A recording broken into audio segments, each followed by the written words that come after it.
दोस्तों जरा सोचिए, अगर कोई आपसे धीरे धीरे आपकी सोचने की शक्ति, आपकी याददाश्त, आपका ध्यान और यहां तक कि आपकी इंसानियत भी छीन रहा हो और आपको पता तक न चले।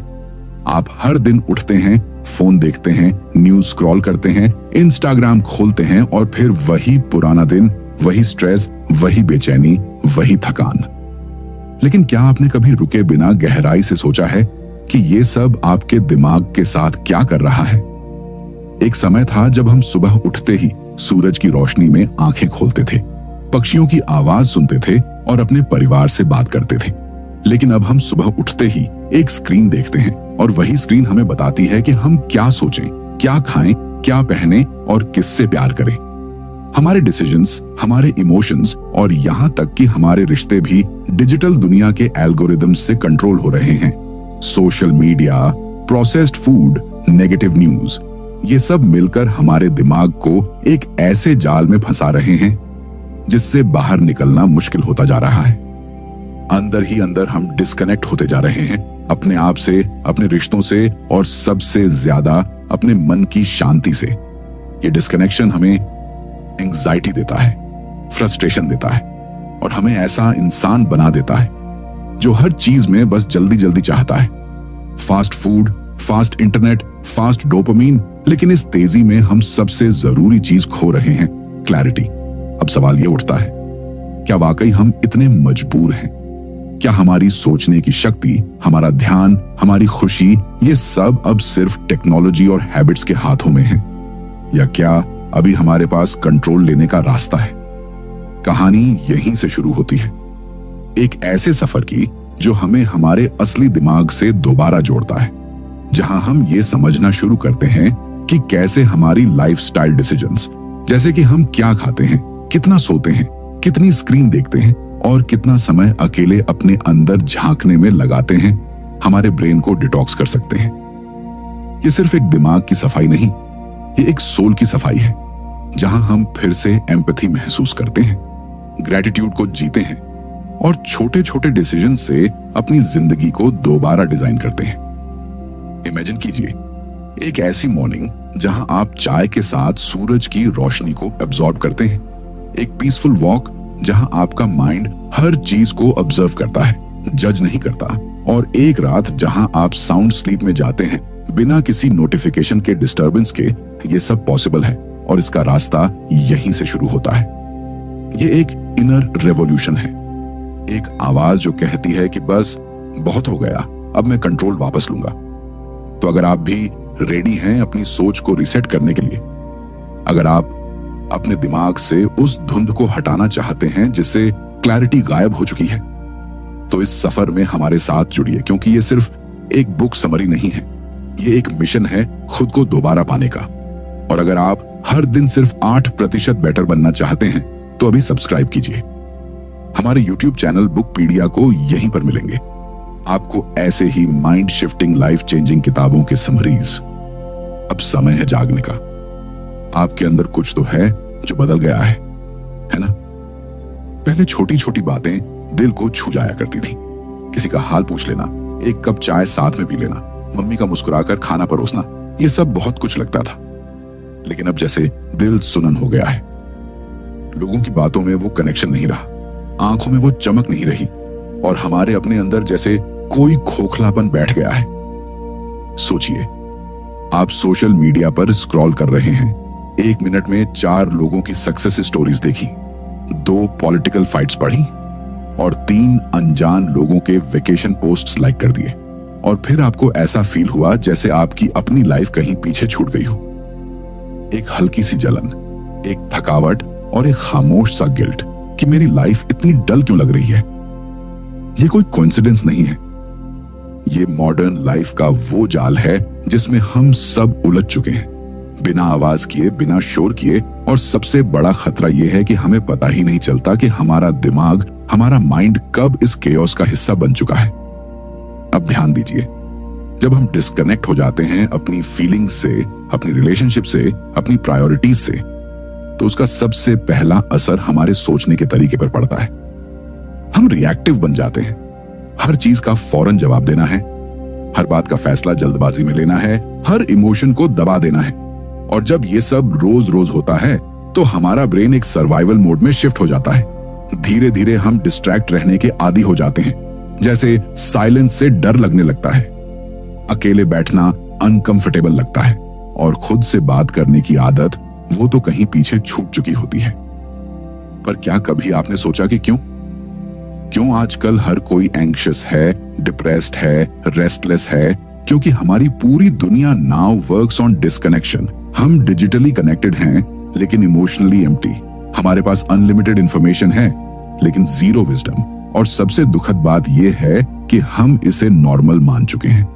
कभी आपने नोटिस किया है, जब आप किसी फ्रेंड से मिलते हैं और दोनों ही मोबाइल में बिजी रहते हैं तो वो मीटिंग कैसी लगती है? जैसे कोई स्पार्क ही नहीं था, जैसे आप दोनों फिजिकली पास थे पर मेंटली दूर। डिस्कनेक्शन सिंड्रोम यही शुरू होता है जब हम लोगों से, खुद से और अपने पर्पस से डिस्कनेक्ट हो जाते हैं तो हमारी सोच की क्लैरिटी चली जाती है, हमारी चॉइसेस इंपल्सिव हो जाती हैं और हम एक ऐसी दुनिया में जीने लगते हैं जहां टेम्पोरेरी प्लेजर डीप हैप्पीनेस को रिप्लेस कर चुका होता है। अब असली सवाल यह नहीं है कि हम इतने बिजी हैं, असली सवाल यह है कि हम किस चीज में बिजी हैं। क्या वो चीजें हैं जो हमारे ब्रेन को डिटॉक्स करती हैं या वो जो हर दिन उसे और टॉक्सिक बना रही हैं? डिस्कनेक्शन की ये बीमारी धीरे धीरे हमें अंदर से हॉलो बनाती है। हम खुद को दूसरों से कंपेयर करते हैं, छोटी छोटी बातों पर हर्ट हो जाते हैं और हमें समझ ही नहीं आता कि इस इमोशनल फॉग से बाहर कैसे निकले। लेकिन जहां समस्या है वहीं से सॉल्यूशन भी शुरू होता है। इस टूटे हुए कनेक्शन को फिर से जोड़ना मुश्किल है लेकिन नामुमकिन नहीं। और इस जर्नी की शुरुआत अवेयरनेस से होती है, ये समझने से कि हम खो कहां गए हैं। जब ये समझ आ जाए कि हमारे चॉइसेस, हमारी एनवायरनमेंट और हमारी हैबिट्स हमारे ब्रेन को कितना इन्फ्लुएंस कर रही हैं, तब हम अपने अंदर वो स्पार्क दोबारा जगा सकते हैं। क्योंकि असली डिटॉक्स किसी जूस या सप्लीमेंट से नहीं होता। असली डिटॉक्स तब होता है जब हम अपनी सोच, अपनी रिलेशनशिप्स और अपने डिजिटल बिहेवियर को कॉन्शियसली रीसेट करना शुरू करते हैं। और यही है उस हीलिंग का पहला स्टेप, डिस्कनेक्शन को रिकॉग्नाइज करना। तभी हम दोबारा कनेक्ट हो पाएंगे खुद से, अपनों से और उस क्लैरिटी से जो हमारी जिंदगी को फिर से एक मीनिंग देती है। एक सवाल पूछूं, कभी ऐसा हुआ है कि आपने कहा बस एक रील देखूंगा और 2 घंटे कब निकल गए आपको पता ही नहीं चला?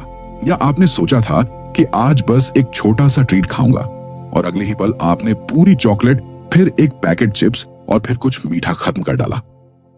ये सब यूं ही नहीं होता। इसके पीछे है हमारे दिमाग का एक बहुत ही रहस्यमय हिस्सा, हमारा रिवॉर्ड सिस्टम। जब हम कुछ अच्छा महसूस करते हैं, जैसे किसी की तारीफ मिले, किसी टास्क को पूरा करें या कोई पसंदीदा चीज खाएं, तो हमारे दिमाग में डोपामाइन नाम का केमिकल रिलीज होता है। यही डोपामाइन हमें वो फील गुड मोमेंट देता है। पर अब सोचिए, अगर कोई जानबूझकर आपके दिमाग को बार बार डोपामाइन की डोज देने लगे और आप धीरे धीरे उस पर एडिक्टेड हो जाएं, तो क्या होगा? यही हो रहा है। हर दिन, हर पल आज की दुनिया डोपामाइन से भरी हुई है।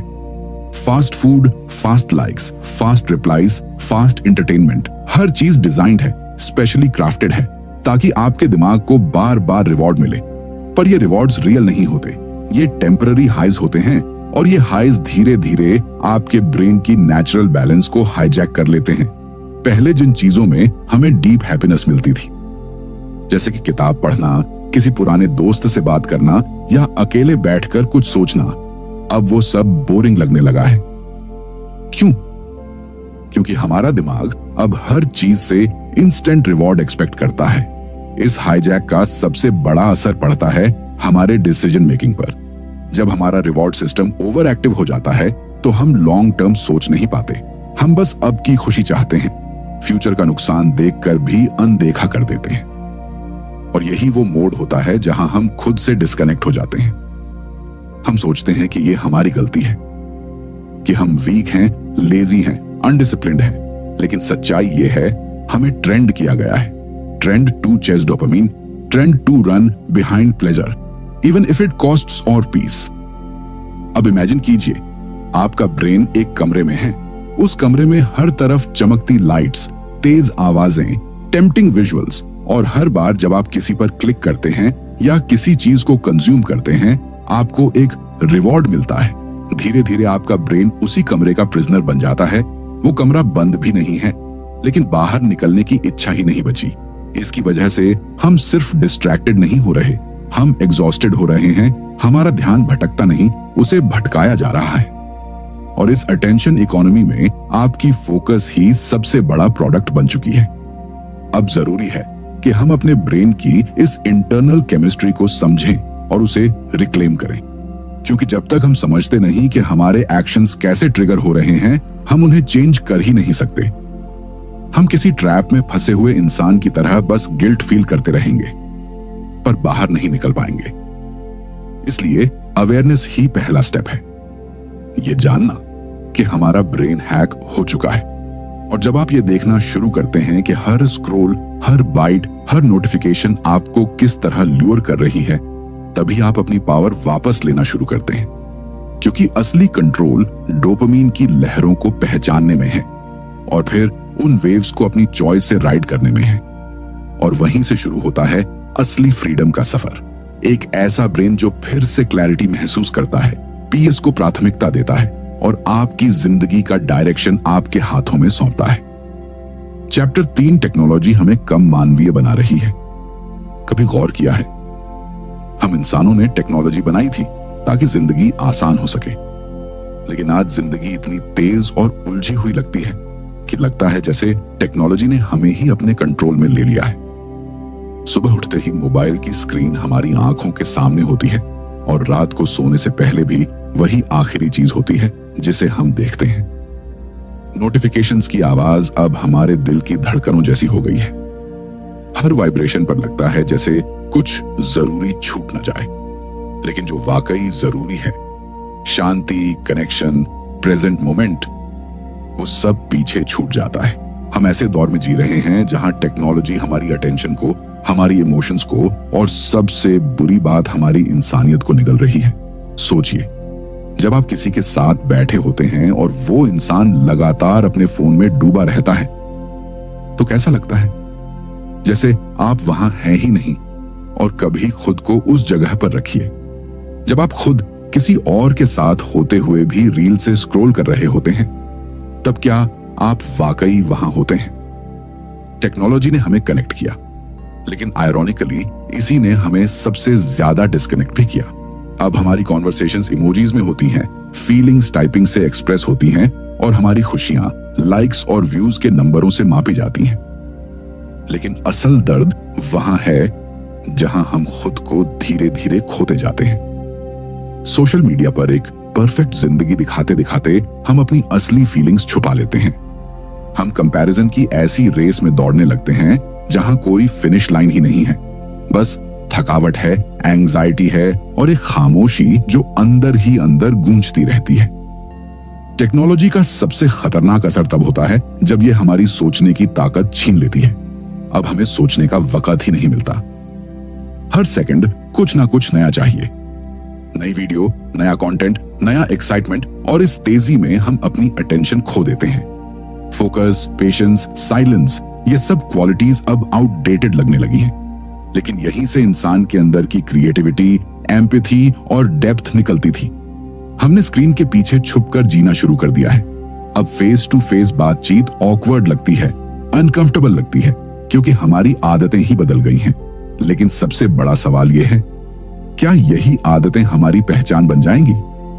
क्या हम टेक्नोलॉजी को एक टूल की तरह इस्तेमाल कर रहे हैं या वो हमें चला रही है? जरूरत है सेल्फ अवेयरनेस की, ये समझने की कि हम कब मशीनों से इंस्पायर्ड होकर मशीन जैसे जीने लगे हैं, और फिर धीरे धीरे हर दिन एक एक कदम पीछे लेकर रियल मोमेंट्स में लौटना होगा। क्योंकि इंसान बनने के लिए सबसे पहले इंसान से जुड़ना जरूरी है, और उस कनेक्शन का कोई डिजिटल शॉर्टकट नहीं होता। टेक्नोलॉजी पावरफुल है, लेकिन इंसान की प्रेजेंस उससे कहीं ज्यादा गहरी होती है। और जब हम अपनी इंसानियत को फिर से पकड़ते हैं, तब टेक्नोलॉजी एक गुलाम बनती है, मालिक नहीं। Chapter 4, empathy is the antidote. कभी किसी की आंखों में वो गहराई देखिए जो बिना शब्दों के भी बहुत कुछ कह जाती है। किसी का दुख जब आपके दिल को छू जाए और आप सिर्फ बोलने के लिए नहीं, महसूस करने के लिए खामोश हो जाएं, वही तो होती है एम्पैथी। लेकिन आज के समय में ये एम्पैथी खोती जा रही है और ये कोई छोटी बात नहीं है। ये वो इमोशन है जो हमें इंसान बनाती है। अब जरा गौर कीजिए, जब हम किसी दुखी इंसान को देखते हैं तो हम सिंपैथी दिखाते हैं। बहुत बुरा हुआ तुम्हारे साथ, समझ सकता हूं। लेकिन एम्पैथी में कुछ और होता है। इसमें हम सामने वाले की जगह खुद को रखते हैं, उसकी तकलीफ को अपनी आत्मा से फील करते हैं और यही कनेक्शन दिल से दिल को जोड़ता है। आज जब लोग एंजाइटी, डिप्रेशन और लोनलीनेस से जूझ रहे हैं तो सबसे बड़ी कमी है कोई जो सच में समझे, कोई जो सिर्फ जवाब न दे बल्कि सुन सके, महसूस कर सके और उस इंसान की तकलीफ को वैलिडेट कर सके। लेकिन प्रॉब्लम यह है कि हमारी फास्ट पेस्ड, डिजिटली ड्रिवन दुनिया में अब सब कुछ ट्रांजैक्शनल हो गया है। दोस्ती भी चैट पर होती है, प्यार भी इमोजी से एक्सप्रेस होता है और दर्द भी एक व्हाट्सएप स्टेटस बनकर रह जाता है। एम्पैथी के बिना हम बस फंक्शन कर रहे हैं, जी नहीं रहे। जब एम्पैथी मर जाती है तो जजमेंट पैदा होता है, क्रूरता आती है और रिलेशनशिप्स टूटने लगते हैं। घरों में लोग साथ रहते हैं पर एक दूसरे की फीलिंग से कोसों दूर होते हैं। कपल्स एक ही बिस्तर पर सोते हैं पर इमोशनल कनेक्शन ऑलमोस्ट खत्म हो चुका होता है।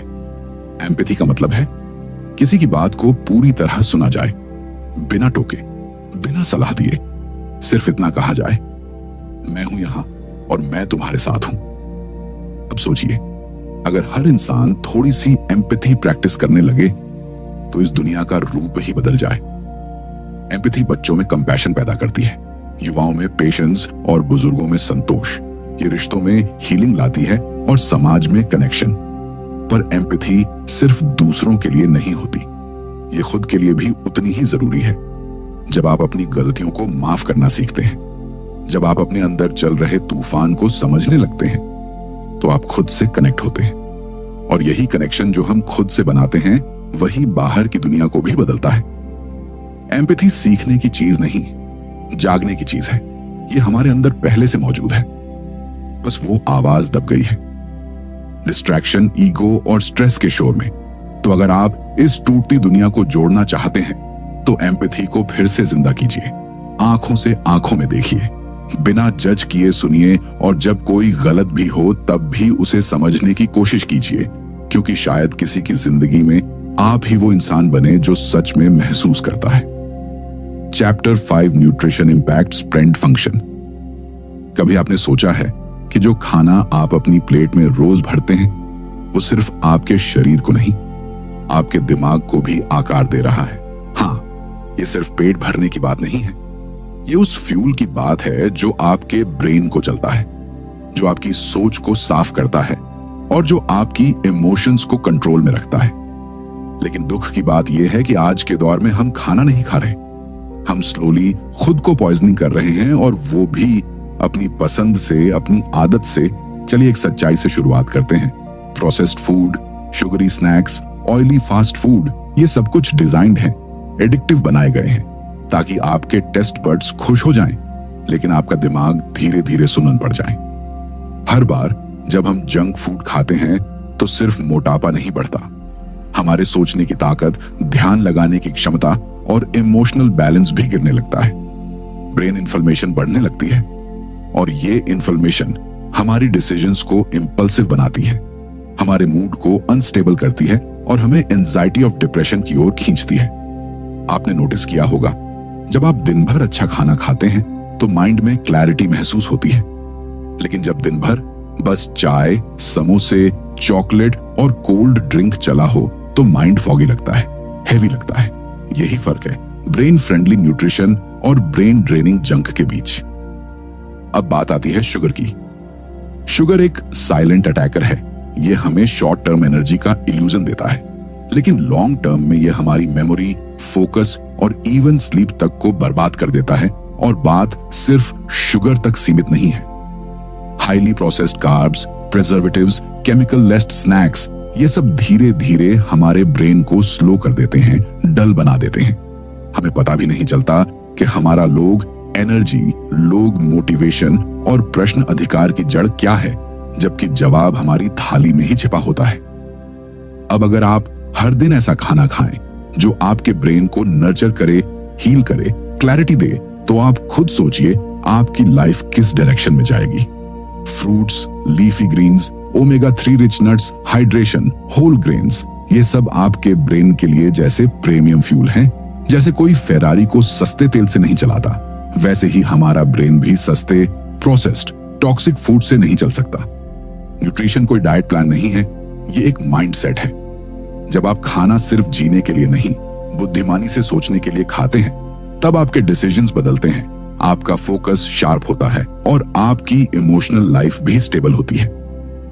हमें यह समझना होगा कि हमारा ब्रेन प्लास्टिक है, मतलब वो खुद को बदल सकता है, हील कर सकता है, लेकिन तभी जब हम उसे सही एनवायरनमेंट दें, और वो एनवायरनमेंट शुरू होता है हमारी किचन से। आपका अगला मील सिर्फ एक खाना नहीं होगा, वो एक मैसेज होगा आपके ब्रेन को, या तो कंफ्यूजन की ओर या क्लैरिटी की ओर। फैसला आपका है, आप अपने दिमाग को क्या खिला रहे हैं, टॉक्सिक क्रेविंग्स या माइंडफुल नरिशमेंट, क्योंकि जैसा खाना वैसा मन, और जैसा मन वैसी पूरी जिंदगी। Chapter 6 sleep is brain medicine. कभी ऐसा लगा है कि आप पूरा दिन कुछ किए बिना ही थक गए हैं, आंखें भारी हैं, मन चिड़चिड़ा है और दिमाग जैसे काम करने से मना कर रहा है? तो रुकिए, ये थकान सिर्फ काम की नहीं है, ये नींद की कमी की सजा है। हमारी इस 24/7 भागती दौड़ती जिंदगी में नींद अब एक लग्जरी बन चुकी है। ऐसा लगता है जैसे सोना समय की बर्बादी है।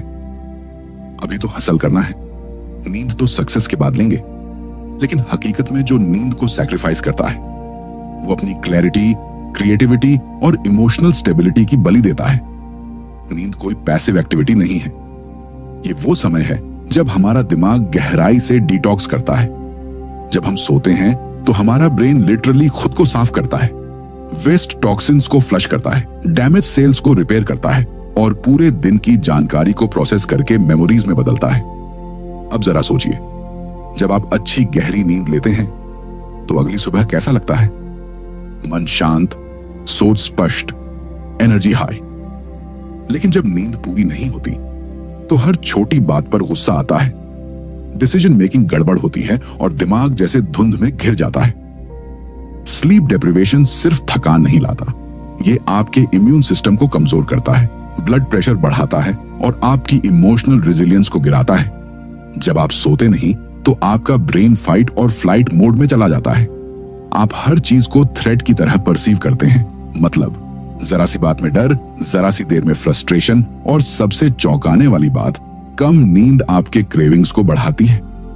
जब आप पूरी नींद नहीं लेते तो आपका ब्रेन ज्यादा शुगरी, फैटी, अनहेल्थी फूड चाहता है, यानी poor sleep, poor food choices, poor brain health. अब सोचिए, अगर कोई पिल होती जो आपकी मेमोरी बढ़ाए, फोकस शार्पन करे, मूड बेहतर करे और बॉडी हील करे, तो आप उसे रोज लेते ना? Well, tart pill is called sleep, बिल्कुल फ्री है, कोई साइड इफेक्ट नहीं, लेकिन कंडीशन यह है कि आप उसे प्रायोरिटी दें। एक अच्छी नींद के लिए जरूरी है रात को स्क्रीन से दूरी, सोने का फिक्स स्केड्यूल, डार्क और कूल बेडरूम एनवायरनमेंट, और सबसे जरूरी माइंड को शांत करना। दिन भर की भाग दौड़ के बाद जब हम बिना स्ट्रेस के सोते हैं तो नींद एक मेडिसिन की तरह काम करती है, क्योंकि दिन भर का हसल तभी फल देता है जब रात की नींद हमें रिस्टोर करती है। नींद कोई कमजोरी नहीं है, ये तो सुपर पावर है, और जो इंसान अपनी नींद को डिसिप्लिन बना लेता है वो सिर्फ स्ट्रांग नहीं, अनस्टॉपेबल बन जाता है। तो अगली बार जब आप सोचें कि अभी नहीं सोऊंगा, थोड़ी और प्रोडक्टिविटी चाहिए, तो खुद से एक सवाल पूछिए, क्या मैं सच में प्रोडक्टिव बन रहा हूं या खुद को धीरे धीरे खो रहा हूं? क्योंकि आपकी क्लैरिटी, आपके डिसीजन, आपकी सोच, सब कुछ शुरू होता है एक गहरी, सुकून भरी नींद से। Chapter 7 mindfulness reconnects. यूं कभी ऐसा लगा है कि आप किसी भी चीज में पूरी तरह मौजूद ही नहीं है? शरीर यहां है लेकिन मन कहीं और। कोई आपसे बात कर रहा है लेकिन आपका ध्यान मोबाइल पर है। आप खाना खा रहे हैं लेकिन टेस्ट महसूस ही नहीं हो रहा। किसी खूबसूरत पल में खड़े हैं, लेकिन दिमाग में कोई पुरानी उलझन या आने वाले कल की चिंता चल रही है। हम में से बहुत से लोग इसी हालत में जी रहे हैं जैसे जीते हुए भी हम जी नहीं रहे। हमारी जिंदगी मल्टीटास्किंग, नॉइज और डिस्ट्रैक्शन से भर चुकी है और इस लगातार भागती दौड़ती दुनिया में हमने सबसे जरूरी चीज खो दी है, माइंडफुलनेस। माइंडफुलनेस का मतलब है पूरी तरह प्रेजेंट होना, इस पल में पूरी अवेयरनेस के साथ, कोई जजमेंट नहीं, कोई कंपैरिजन नहीं, सिर्फ होना। लेकिन आज का इंसान हर पल कुछ न कुछ एस्केप कर रहा है, अनकंफर्टेबल इमोशन से, साइलेंस से, बोर्डम से, और माइंड को इतना ऑक्यूपाइड रखा है कि वो एक पल भी खामोश रहना भूल गया है। जब हम माइंडफुल नहीं होते तो हम डिस्कनेक्ट हो जाते हैं अपने शरीर से, अपनी इमोशंस से, और सबसे बढ़कर अपने अंदर के सच से।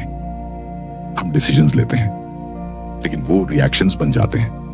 हम बात करते हैं लेकिन मीनिंग खो जाता है। हम देख रहे होते हैं लेकिन महसूस नहीं कर रहे होते, और धीरे धीरे हमारा माइंड एक ऑटो पायलट मोड में चलने लगता है। माइंडफुलनेस वो स्विच है जो उस ऑटो पायलट को बंद करता है और हमें वापस होश में लाता है। जब आप कॉन्शियसली सांस लेते हैं, ध्यान से कोई आवाज सुनते हैं, खाना खाते हुए हर बाइट को महसूस करते हैं, तो आप अपनी अटेंशन वापस क्लेम करते हैं। और यही अटेंशन है जो आपकी क्लैरिटी, आपकी क्रिएटिविटी और आपकी इमोशनल हीलिंग की चाबी है। माइंडफुलनेस कोई बड़ी प्रैक्टिस नहीं है, यह हर दिन के छोटे छोटे पलों को पूरी तरह जीने का नाम है। जब आप सुबह की चाय पीते हुए सिर्फ उस चाय की गर्माहट को महसूस करें, जब आप किसी अपने की बात सुनते हुए अपना फोन साइड में रख दें, या जब आप वॉक करते हुए हर कदम की थाप को सुने, तब आप माइंडफुलनेस को जी रहे होते हैं। ये प्रैक्टिस आपके माइंड की भीड़ को शांत करती है। वो ओवरथिंकिंग, वो इनर नॉइज जो आपको थका देती है, माइंडफुलनेस उसे डिसॉल्व कर देती है। और जब नॉइज कम होता है तब अंदर से एक साफ आवाज आती है, आपकी इंट्यूशन की, आपकी सच्ची जरूरतों की। माइंडफुलनेस आपको स्लो नहीं बनाती, आपको सच में अलाइव बनाती है। और जब आप पूरी तरह जाग कर जीने लगते हैं, तब हर इमोशन, हर थॉट, हर एक्सपीरियंस आपके लिए एक लर्निंग बनता है। तब आप लाइफ से भागते नहीं, उसे पूरी तरह एक्सेप्ट करते हैं। शुरुआत बस एक पल से होती है। अभी इस पल से अपनी सांस पर ध्यान दो, महसूस करो और बस यही रहो, क्योंकि यही पल है जहां जिंदगी सच में होते न पास्ट की गलती में, न फ्यूचर की चिंता में। सिर्फ अभी। माइंडफुलनेस कोई थेरेपी नहीं, यह आपके और आपके बीच का सबसे सच्चा रिश्ता है। और जब यह रिश्ता गहरा होता है तो दुनिया की कोई भी तकलीफ आपको पूरी तरह तोड़ नहीं सकती। कंक्लूजन। तो अब जब आप यहां तक पहुंच चुके हैं तो एक पल के लिए रुकिए और खुद से एक सवाल पूछिए, क्या मैं वाकई अपनी जिंदगी फील कर रहा हूं या बस गुजार रहा हूं? इस भागती दौड़ती दुनिया में जहां हर चीज तेज, लाउड और डिस्ट्रैक्टिंग है, हमने सबसे कीमती चीज खो दी है, खुद से जुड़ाव। हमारा माइंड ओवरलोड हो चुका है। Processed food, digital noise, endless comparisons, emotional नमन्स। और इसी केओस में हम भूल चुके हैं कि क्लैरिटी, पीस और रियल हैप्पीनेस मिलती कहां है। लेकिन अब वक्त है जागने का, वक्त है इस डिस्कनेक्ट को पहचानने का और धीरे धीरे एक एक बदलाव से अपनी जिंदगी को वापस अपने हाथों में लेने का। एक अच्छी नींद, माइंडफुल वॉक, हेल्थी खाना, एक गहरी सांस, किसी को दिल से सुन लेना या खुद को एक पल के लिए माफ कर देना, ये सब कोई छोटे काम नहीं है। यही है असल डिटॉक्स। यही है वो सीड्स जो आपकी सोच को फिर से उगाते हैं, अंदर से स्ट्रांग बनाते हैं। टेक्नोलॉजी आपके लिए है, आप उसके लिए नहीं। रिवॉर्ड सिस्टम आपके अंदर है, वो आपकी पहचान नहीं। और क्लैरिटी कोई लग्जरी नहीं, आपका हक है। अब फैसला आपको करना है, क्या आप उसी पुराने ऑटो पायलट पर चलते रहेंगे या अब अपने दिमाग की स्टीयरिंग वापस अपने हाथों में लेंगे? क्योंकि जब आप अपने माइंड को रीसेट करते हैं, जब आप अपने थॉट्स, चॉइसेस और हैबिट्स को अवेयरनेस के साथ चुनते हैं, तभी आप उस दुनिया की ओर बढ़ते हैं जहां सक्सेस सिर्फ बाहर नहीं, अंदर भी मिलती है। अब वक्त है खुद से रिकनेक्ट करने का, खुद को रिसेट करने का और अपनी जिंदगी को दोबारा रिक्लेम करने का। ये सफर लंबा हो सकता है, लेकिन आप अकेले नहीं हैं। हर उस पल में जब आप खुद पर काम कर रहे होते हैं, आप दुनिया को भी थोड़ा बेहतर बना रहे होते हैं। अब आगे का कदम आपका है। धन्यवाद।